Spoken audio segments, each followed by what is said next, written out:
or it is concerned about how things are managed improperly that results in disturbance, issues, and concerns what we need to follow. To give a better example, today we got heavy rains in Pune. So if I want to move out, I'll feel very stressed that there are rains, how to manage, how to move, how to organize myself so that I can save.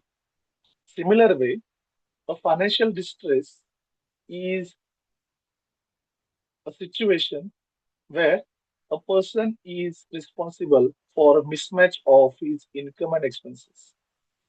He is responsible for a situation where the debts are increasing, the payments are increasing, but the income or the source of income they are sinks. So basically,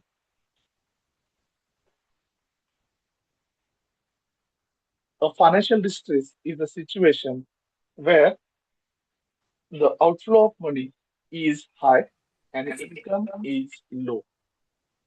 If I define a financial distress is a condition of individual or companies where they cannot meet with the financial obligations. So here, when I'm unable to meet the financial obligations due to cash problems or inadequate financial resources. So when any company is lack of proper financial planning or due to sudden changes, it results into inadequate availability of funds. It is called a financial distress. Now, all of you know something called as working capital cycle. In working capital cycle, I have something called as raw material. I'll do my production. I'll finish my goods. These finished goods are given to the debtors. Then debtors will pay me money back.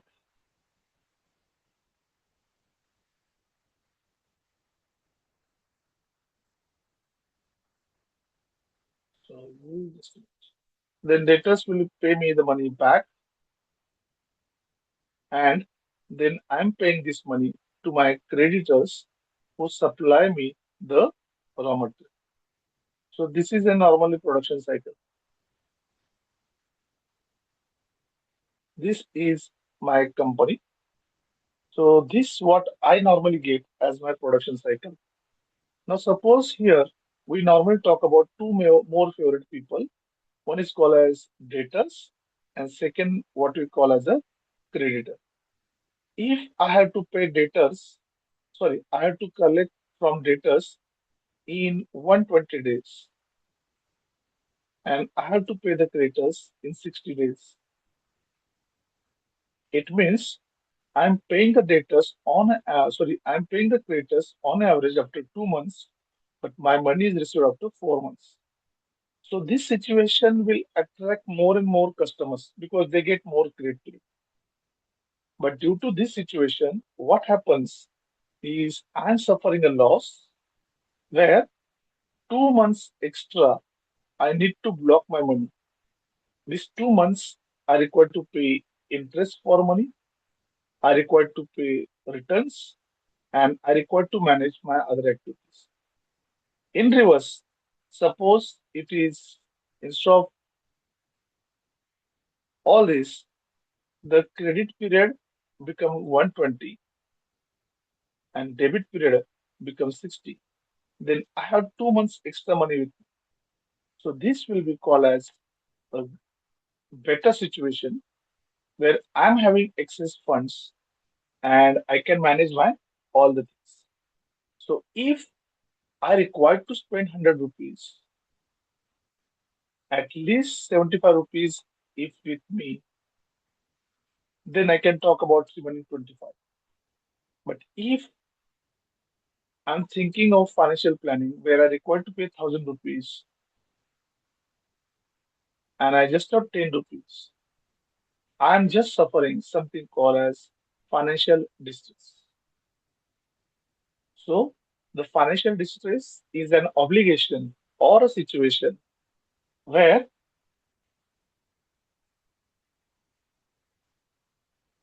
I'm unable to honor the payments, I'm unable to honor the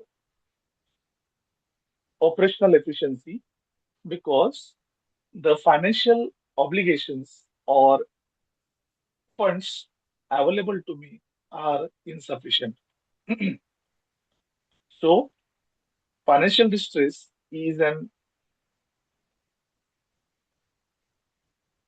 outcome of situation where I failed in my planning or there's sudden change in activities which results in financial distress.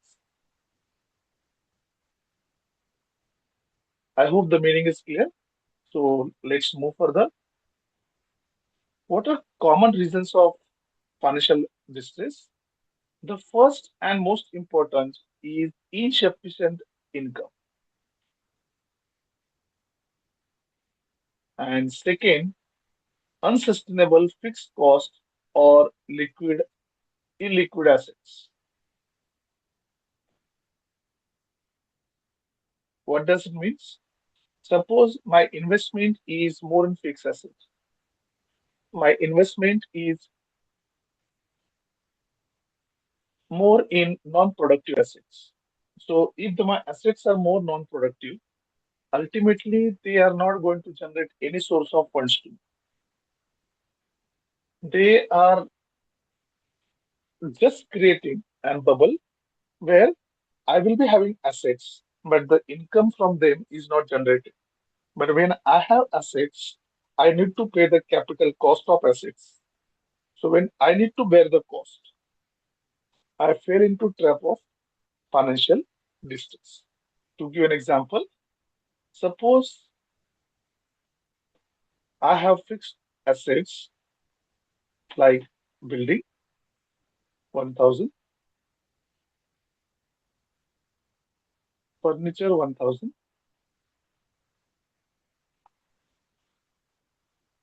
then I have machinery 1000. Now, all these fixed assets are required for my production. But when I require this, I require also maintenance. So each year I'm spending some amount on maintenance. Whereas I'm not concentrating my current assets. So if the balance sheet has 80% of fixed assets and only 20% are current assets, it means I have invested unnecessary into fixed assets. Now, when I buy the fixed asset, I need to repay them. So it is called interest. It is called any other thing, but I need to repay them. So in that case, the burden will go on increasing and my liability will go on increasing. To give a better example, suppose you have started a new job. Your first salary is 10,000. Now, normally when we start our new journey, new job, we are very fascinated to start with new dresses, new mobile, new laptop, and so forth and so on. Because we feel that when I started new job, I should get the new things. But what about cost of that liability? I don't understand that this liability is accumulating my debt because I unnecessarily spend my income and I start collecting the EMIs. At certain point, I'll find out my number of EMIs are so high that I'm not able to make their repayment. And that's the situation where I will in trouble of financial distress. So when a person or a company finds a situation where accumulated liability or a debt is in such a way that their available funds are insufficient, then I'm resulting in financial distress. The second reason of financial distress is the change in law or natural calamities. But change in law or natural calamities, they are progressive. If I'm doing some business, I should focus and think about all these things.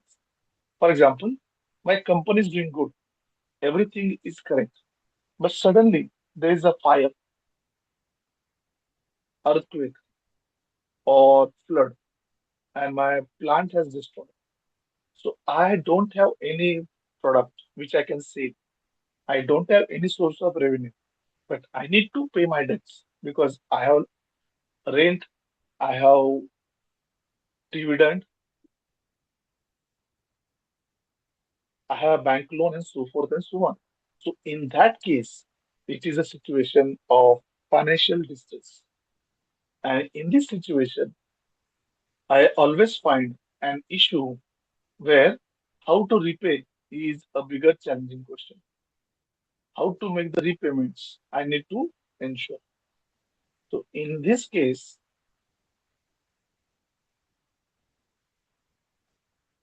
the person is in trouble to understand, and he has two situations. Either he will declare him insolvent, or he will request all his buyers to restructure, redefine, or give some period. In many movies, since you have seen that the hero loses jobs, the flat owner comes to his house or landlord comes to his house.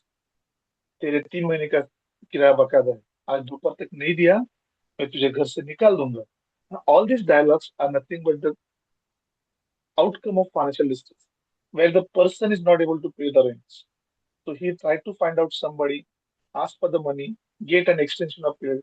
So this is a chaotic situation happens when my earning is less but spending is more. So habit of spending, habit of unsustainable revenue expenses model, lack of liquid assets, and improper financial planning is a result of financial distress.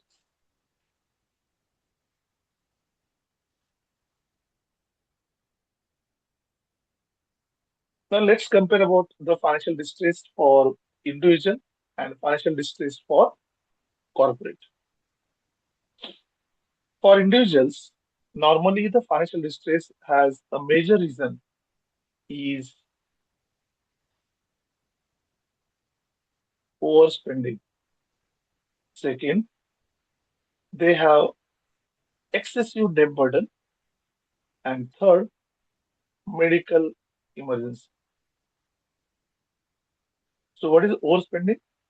Overspending means I'm earning 100 rupees, but always I'm spending 150. Each time I'm using credit cards, I'm trying to say that I'll postpone, postpone, and postpone my expenses. But ultimately, this is a vicious cycle I need to break down.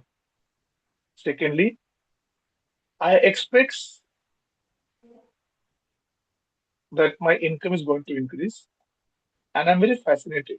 So I start spending in advance before the income generates. And this increase the burden of excessive debt. Debt means I am using credit cards, I'm using debit cards, I'm taking loan, I'm taking money from friends, but how I'm going to repay that, how and when is the reason for major financial distress about individuals. The third and most important, when we find in a trap of some emergencies, and mostly in case of medical emergencies, we are in financial distress.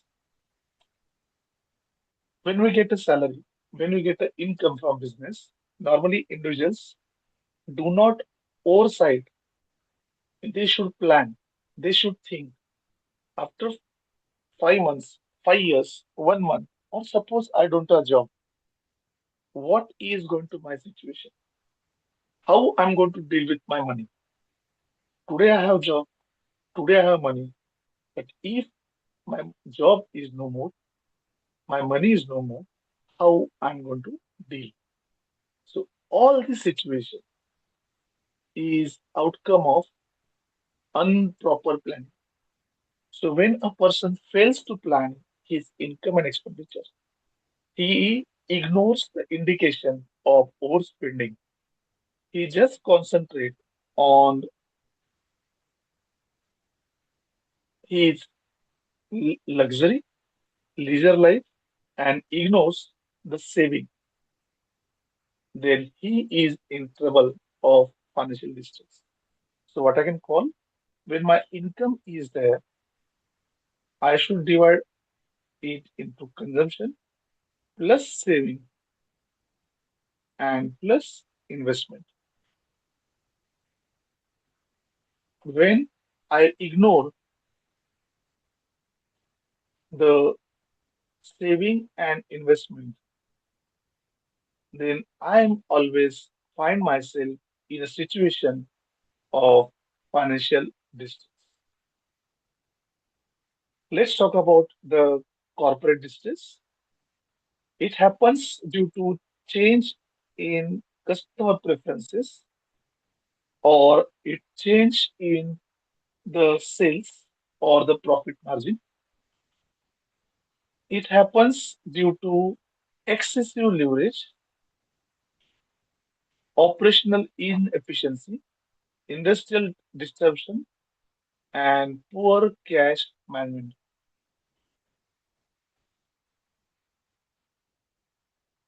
So, if I compare overspending, it is not progress. Unexpected job loss, we have similar unexpected market loss. Excessive debt burden, we have excessive financial leverage. Medical emergency, we got disturbance. Insufficient planning, poor capital management. Only the two things are different. Here, we are having something called as operational efficiency, and second, industrial disturbance. So, corporate distress and individual distress both are same, but in corporate distress, most of the things are about improper forecasting, whereas individual distress is more about improper planning.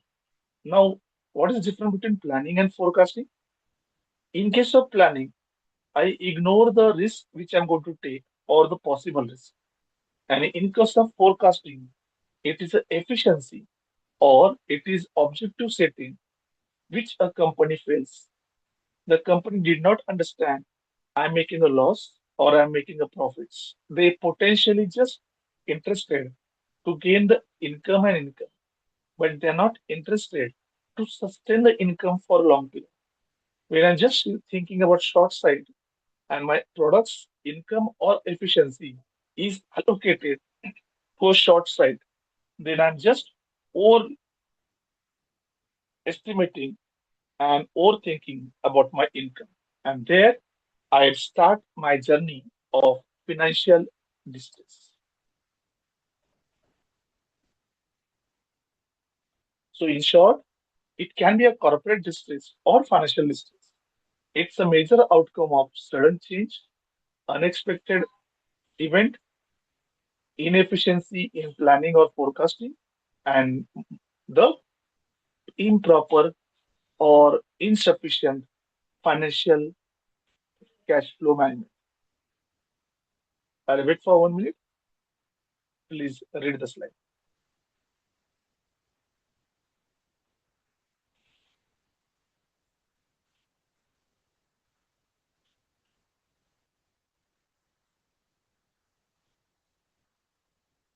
So, if anybody want to define a financial distress, then we can say a financial distress is a situation or outcome of insufficient cash flow due to operational efficiencies, for sudden change or decline in sales or profit margin. In case of individual, the financial distress is a poor planned activity spending where overspending and sudden emergencies has lead to excessive debts resulting into a financial distress. Let's move further.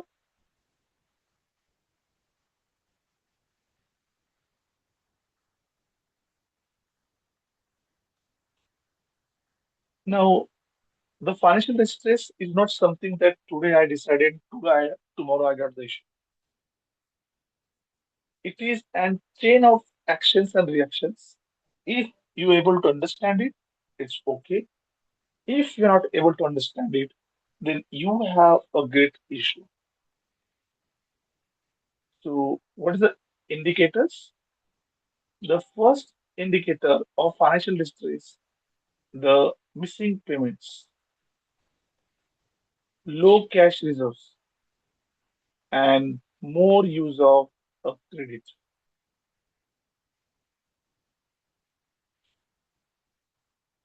So, when I want to make the payments, suppose out of 10 payments, I'm not able to make 5 payments.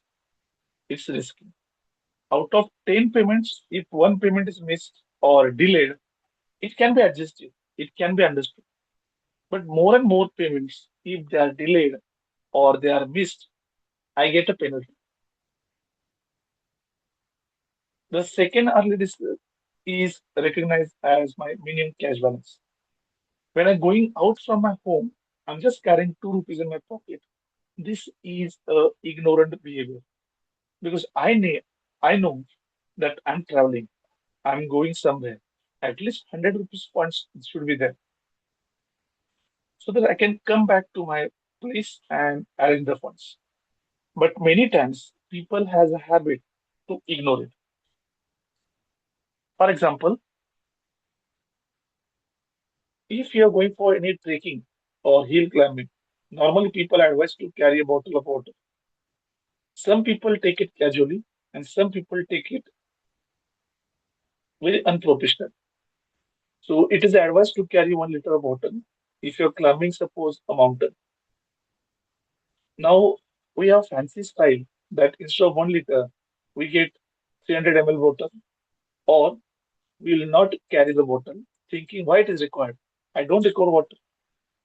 When you start climbing and half mountain is finished, your water bottle, there is no water, or you're so thirsty and so desperate that you're losing your temper, you're losing your anger, and you're so panicked because you need water. And this is just an ignorance of proper planning and not maintaining the proper water for your hill climbing. Same thing happen about cash reserve. If the pool of money which I desire, I should have, if I'm not maintaining it daily, then unnecessary I'm inviting the financial distress. Because when I have less money, I go on borrowings. But when I go on borrowings, ultimately I'm getting more and more funds arranged. But I also need to pay the cost of such borrowings. Then when I miss the payments, I have low reserves. What is my option? I go on making the things in credit. So when I progress the things in credit, what I'm doing, I'm just creating more debt, more payments, more liability, ultimately more stress on my financial situation. So this is a cycle where less cash, more credit, more payments. I miss the payment, again penalty, again more payment, and I am in early financial distress situation. So if I'm in this situation, what I need to do, I need to plan my expenses. I need to generate my alternative source of incomes. I need to postpone my possible expenses. And then I can reduce my liability, increase my cash reserves, and try to avoid the credit payments. So this will help me for early distress situation. But suppose even after this, due to certain reason, my cash flow or cash reserve is in grave, then I enter into second situation or second step, that is liquidity crisis. In liquidity crisis, I'm not able to meet obligations. I'm selling my assets and I need to negotiate with my creditors. So in that case, I'm making or I'm suffering heavy loss. I'm not able to make my payments in time. I need to approach the people. I need to say sorry. I need to take more permissions. I need to sell my belongings and manage my liquidity. If I'm a successful person, I forecast properly, then I can simply what I do is I will try to rearrange, reorganize all my resources and manage my debt. I can extend my credit periods and instead of selling assets, I can give them on lease or rent and arrange the temporary funds. I can take the short-term credits and using these credits, we can arrange for liquidity and try to overcome from the second step of this situation. If I do not become a wise person and again fall in trap, then I involved in something called as insolvency. In insolvency, my all steps are gone and I am facing something called as proceedings, bankruptcy, or restructuring or liquidation. So till this stage, I have everything in my control. It's my habit, it's my own act, how I'm going to progress. But if I fail to do it, then from this situation onwards, I am facing the my financial distress in the hands of external people. Because if I'm failing the payments, I'm missing the cash reserves, I'm depending on credit cards, I can take help of somebody who will give me long-term credits and I can settle down this business. But ultimately, if I'm not a wiser person and I just thinking about today's requirement, what will happen after 10 days? What is going to happen after 100 days? I'm not bothered. Then in such case, the liability, the accumulated liability will result in a loss and that loss will result in liquidation. So to give more clear idea, I will first have a loss. This loss will result in bad debts. If I'm not able to recover these bad debts and I continue with the loss, I will result in something called as non-performing assets. And these non-performing assets will sunk down my ship. And I'm inviting myself toward the step of insolvency. So the first indication is I don't have money and I'm not able to fulfill my obligations. The second indication is I'm in liquidity crisis, but even after liquidity crisis, if I ignore this, if I just think I can manage, I can do, and I continue the situation, then in this case, I'm inviting the insolvency where the legalities will start and I'm going to suffer the financial actions against me. So these are the steps which normally happens in financial distress. There are again different theories about financial distress, like, sorry, different steps. Like some can be missing payments, sorry, cash reserve, second step, missing payments, then increase of credit cards and so on. But that is your style. You can maintain it as per your standards. But actually, these are the only three steps. One, I fail to make the payments. Second, I ignore the liquidity crisis. And third, I fall in trap of crisis.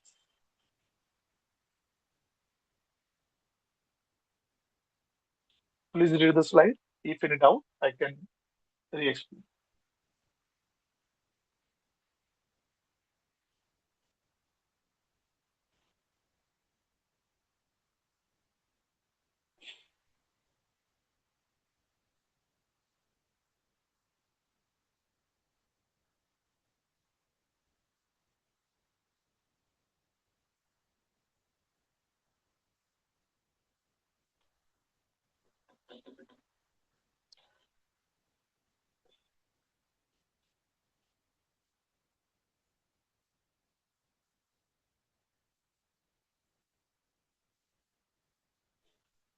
I guess no doubts.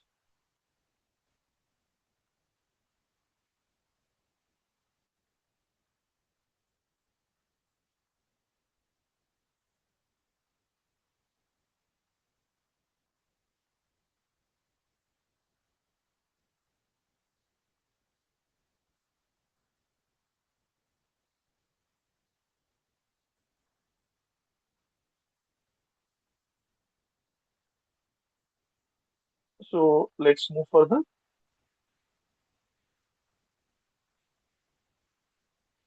What are the causes and catalysts of financial distress? Now, what is meant by causes?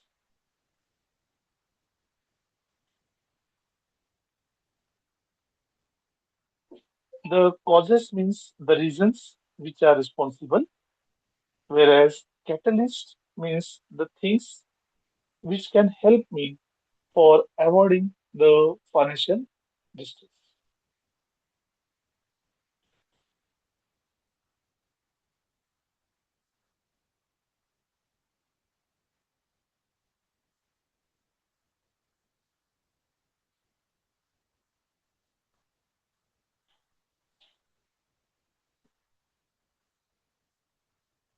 The common cause now, we're not discussing anymore the financial distress for individuals because this is about personal financial planning subject and it is not being part of advanced financial management. In advanced financial management, we have to deal with more in industry. So we're now talking about what are the common reasons which happens to be a financial distress in companies.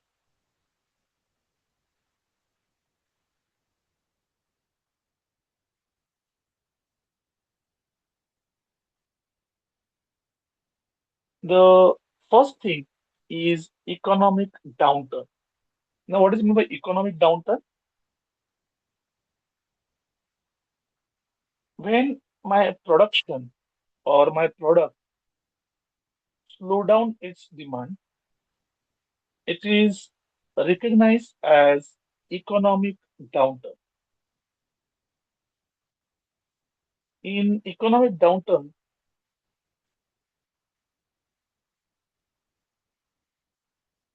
I'm being suffered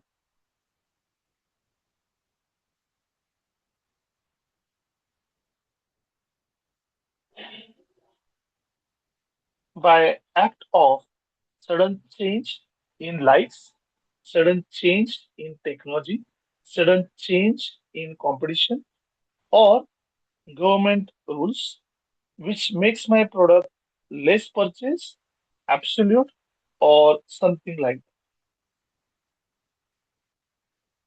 To give an example,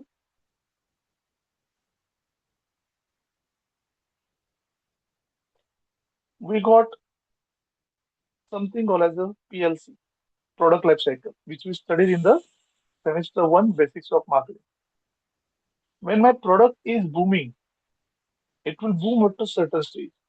After that, people will try to purchase less. And then, if I do not take some steps, the demand for my products is going to fall. So, businessman is always cautious for this booming stage.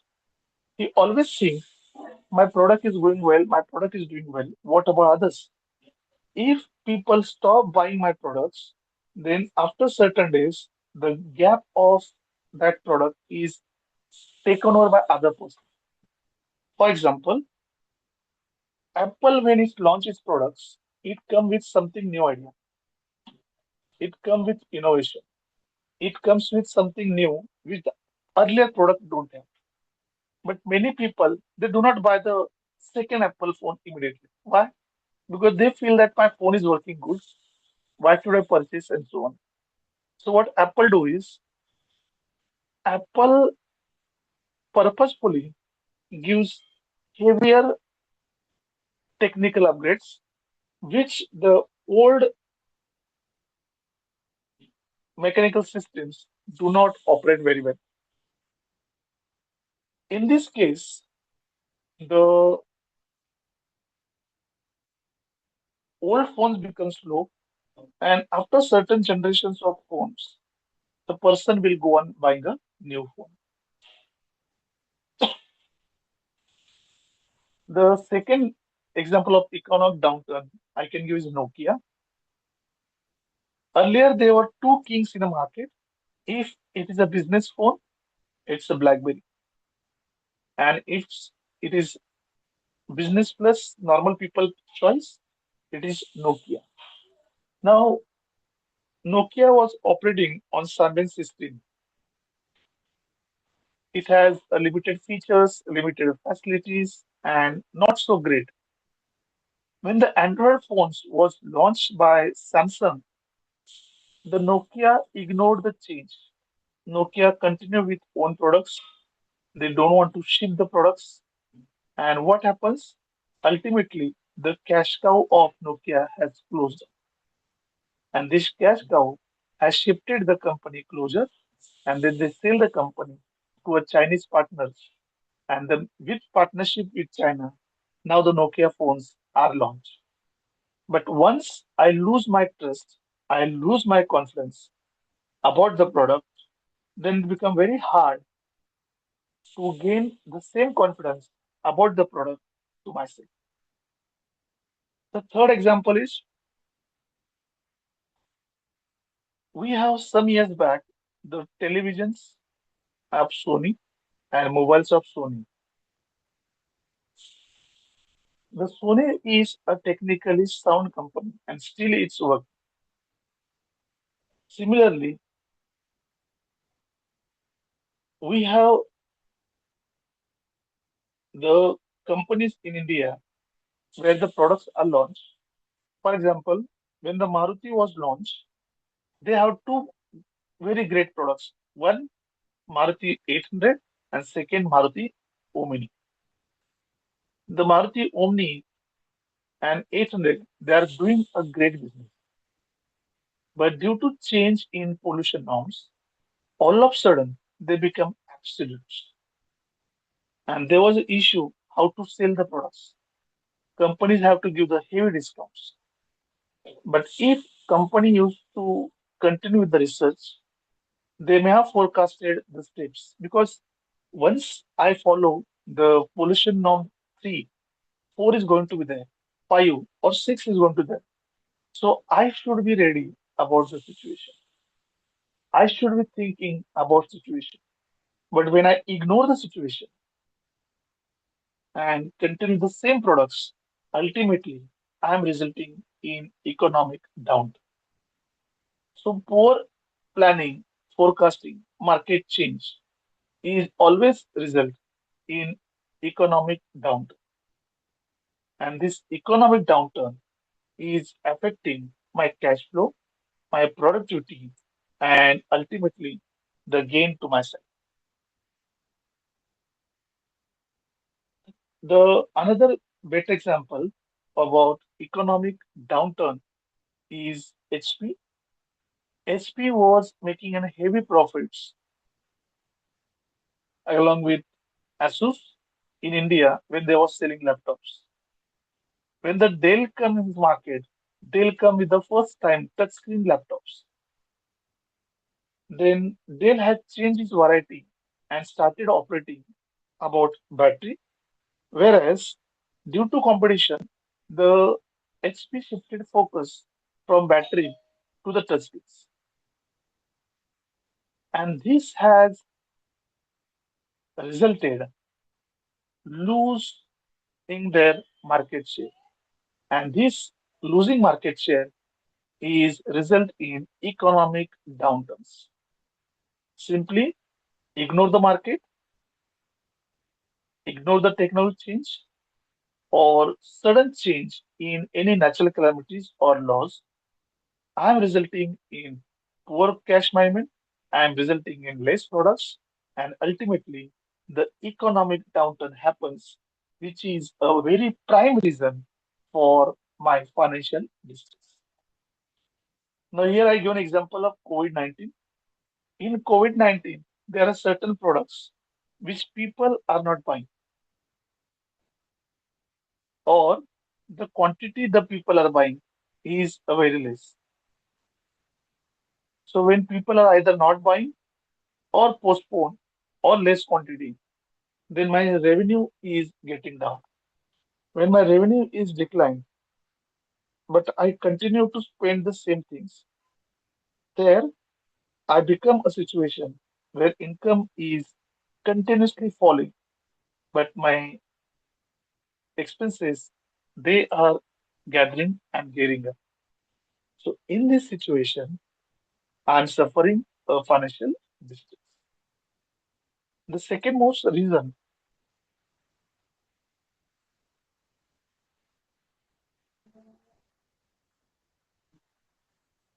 of financial distress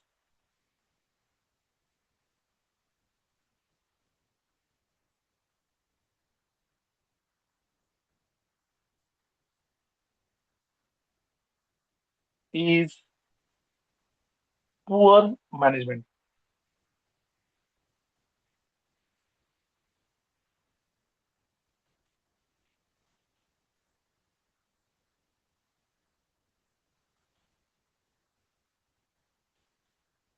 The poor management talks about three levels. One, people. Second, inventory. And third, cash. The most of the government companies in India, they are not technocratic. They are labor oriented.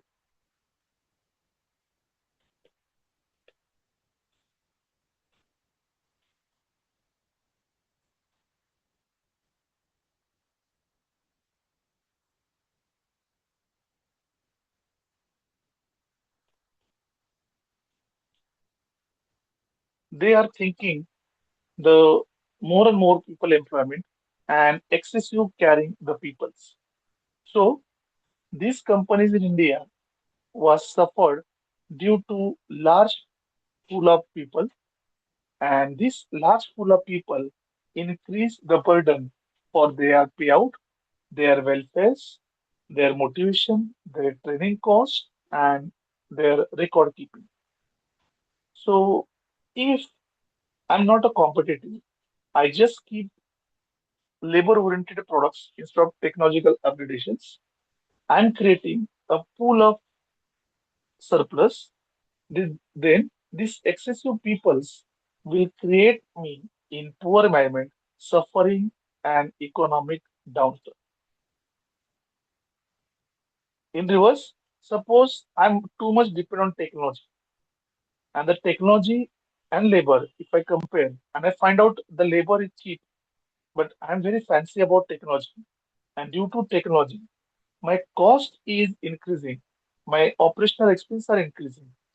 Then, then it is result in poor management and ultimately one of the reason for distress. Second I talk about inventory. In case of inventory, we have raw material and finished goods and work in progress. If my raw material is stored or finished goods are stored for more period, they will be degrading in quality. And the degraded quality will have less returns or less output, resulting again in financial distress. The second thing, when I have excess stock, it always lead to an wastage and more scrap. This wastage or more scrap will again make a cause towards my financial distress. The third we talk about, one is a machine, second is about people, and third is most about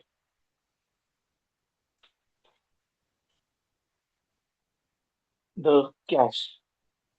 If the funds available, suppose I make a profit, and whatever the profits are made, they are kept in company. Then I'm losing something called speculative gains.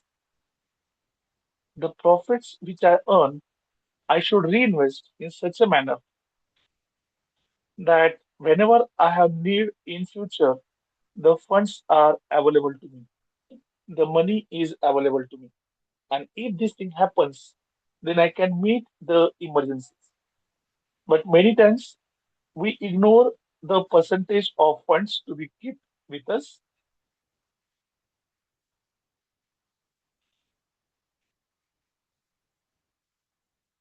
In many cases, suppose we deal with current asset ratio and liquid asset ratio. If the current asset ratio is 5, what I mean by 5?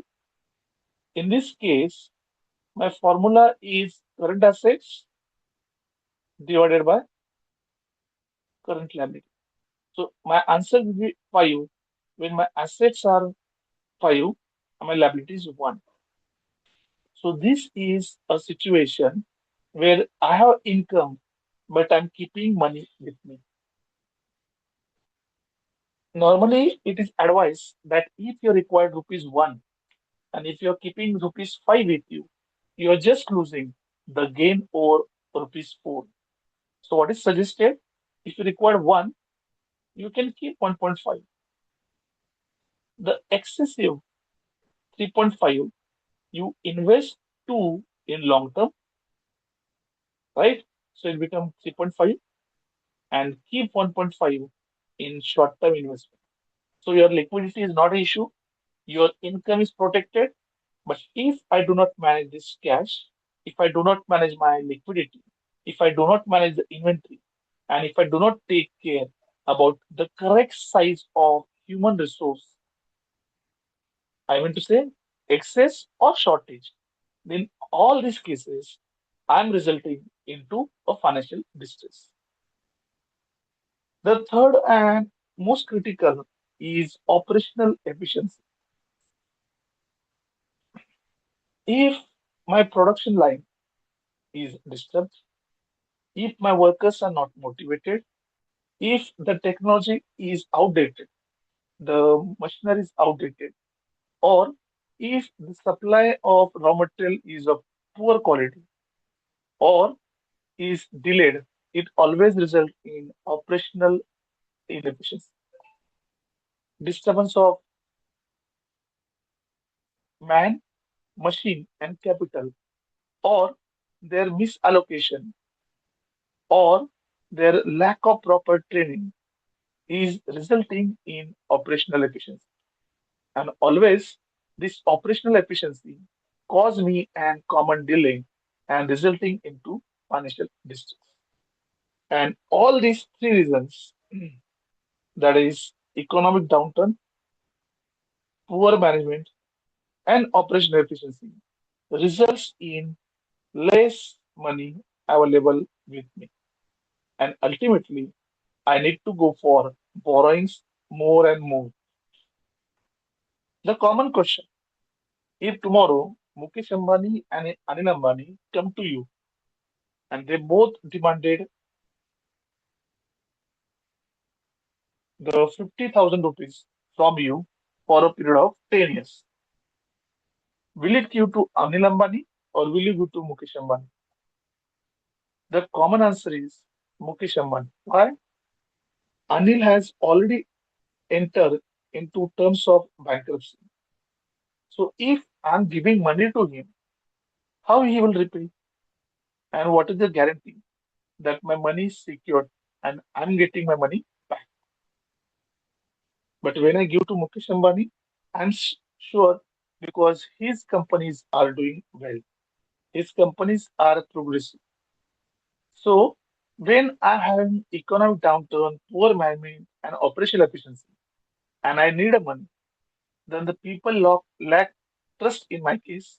Then I need excessive leverage cost, and this excessive leverage cost will result in more burden to my organization. Earlier, my 100 rupees profit is available to company. Now this available profit is shared by the debts which I need to repay. It can be interest, it can be dividend, it can be any other thing. But this excessive debt will always create an excessive leverage. It can be a financial leverage or it can be operational leverage. Facing very strategically, making me a common cause for a financial distress.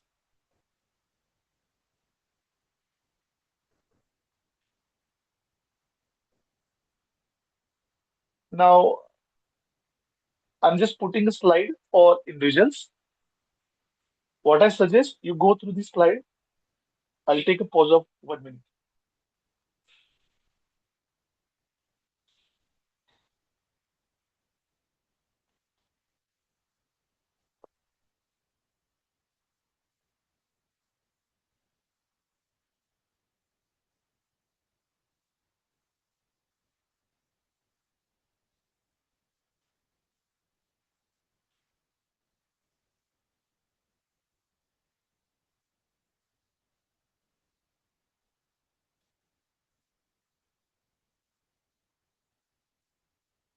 Any doubt in individual reasons?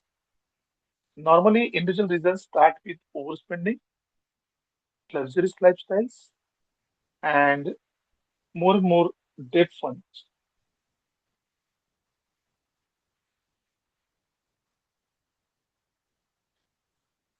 So when I'm spending more than my income, I'm creating myself a situation where this overspending is accumulated and I'm resulting in the financial distress.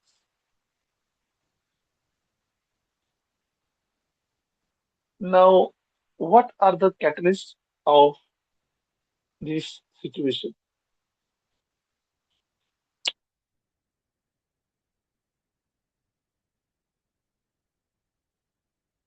Now, here the catalysts are nothing but how I can overcome from this situation. To give a better idea, let's take an individual as a case study. My salary is 100, but I'm spending 1000 rupees. I take from my friends 500 rupees and I take the loan of 400 rupees. So this way, I'm spending my 1000 rupees and now next month I lose my job. So I don't have 100 rupees and it is not possible that the friends or the bank they will pay me. So what is my situation? I'm in financial distress to make the payment of 1000 rupees. Okay, how to manage? If I approach to my friends and tell them that I have no more job, give me a time period of ultimately 2 more months, I'll repay. I approach to the bank, I surrender my some assets and repay some part of principal and redefine my EMI. Then I'm deciding and I can postpone. Suppose next time I get a job of 300, then I'll first clear bank, then I will clear the friends, and once it is clear, then I can take a call of making pool of 500 before spending, and I will change my habits. So this happens about individual because it's a single entity, less amounts. But when it's a company, it's happening on a longer period, and the amounts are large, and people which are involved are more. So in their cases, the financial distraction is removed by three levels. The first one, structural change. I have to change or I have to amend the business models which I am running. I have to rethink about the expenditures. I have to rethink about the people, the inventory, their management, and the policies which I am following. I have to always be clean and clear about my long term goals and focus on how I can attain these goals, how I can trigger these goals, and how I can manage my current expenses so that these goals are available and whatever the excessive or short funds overcome. The second thing, I can go with the market. If suppose I'm supplying pan India, there are 10 different locations where my products are sold, or I'm providing service.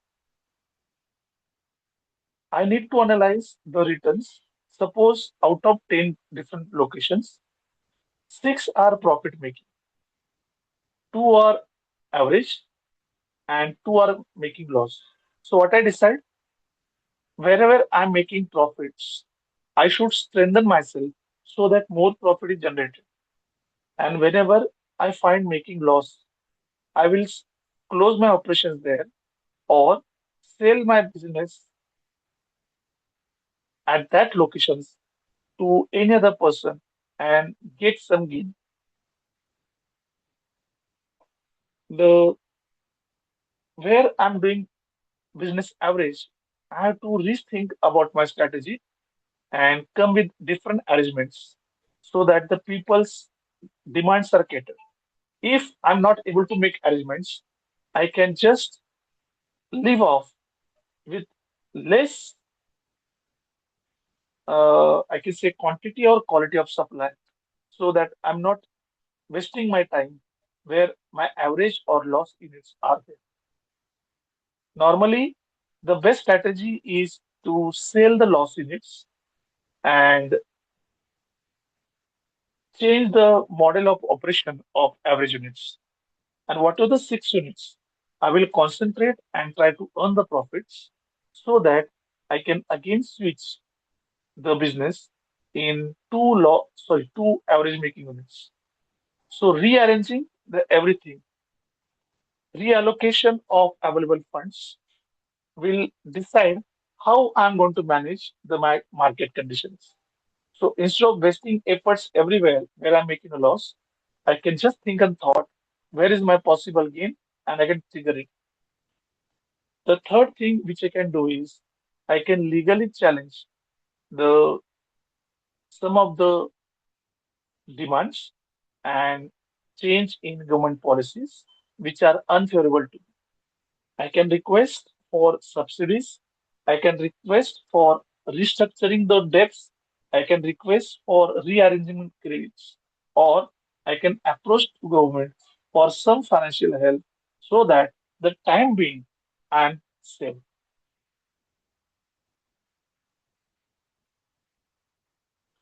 Now, what are signs and warning signals?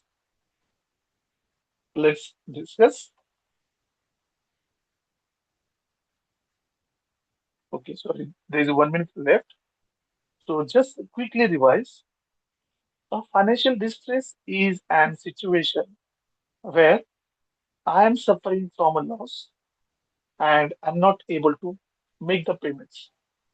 It's a situation when financially the crunches are there and making payments or honoring payments become a challenge. So situation where expenses available but income is zero, it is called financial distress. The cause of financial distress is majorly improper planning, improper forecasting, and improper fund allocation and thinking about the future needs. Whereas the catalyst of financial distress is reorganize, reallocate, and postpone the payments. The most important thing about financial distress is it's not an situation of all of sudden. It's a response of my mismanagement and how the mismanagement is removed. It will give you success about a financial distress. Now we have to furthermore discuss the various theories of financial distress and three case studies we are going to discuss in tomorrow's session. Today, you have only one session in the morning, that is advanced financial management. The second lecture, which was scheduled at 8 a.m., is not scheduled today. It will be available tomorrow. So now all of you can log out and we'll meet in the evening for the session of financial reporting. Wish you a wonderful day ahead. We are in the class only 30 students and 30, I want all of you to speak your classmates so that they do not miss the important sessions and important topics. So once again, wish you a wonderful day ahead and keep learning and join all the sessions. Now you can log out.